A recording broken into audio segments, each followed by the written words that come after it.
বন্ধুরা, আমাদের চ্যানেলে আপনাদের সবাইকে স্বাগত। আজকে আমরা আবার নতুন একটা চ্যালেঞ্জ নিয়ে এসেছি। আজ আমরা ফুচকা চ্যালেঞ্জ করব। চলো দেখি আজকে কে আগে খেতে পারে। যে হারবে তাকে পানিশমেন্ট দেওয়া হবে।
তো বন্ধুরা, আজকে তো আমি জিতে গেলাম, এবার মিষ্টিকে পানিশমেন্ট দেওয়া যাক।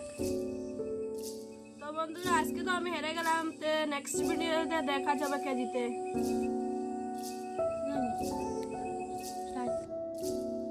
বন্ধুরা, আপনারা কমেন্ট করে জানান কি কি পানিশমেন্ট দেওয়া যায়, তাহলে নেক্সট ভিডিওতে সেই পানিশমেন্টটা দেব। আপনারা বলবেন প্লিজ কি পানিশমেন্ট দেওয়া যায়। আর আমাদের ভিডিও যদি আপনাদের ভালো লাগে, লাইক করবেন, সাবস্ক্রাইব করবেন, শেয়ার করবেন এবং আমাদের পাশে থাকবেন।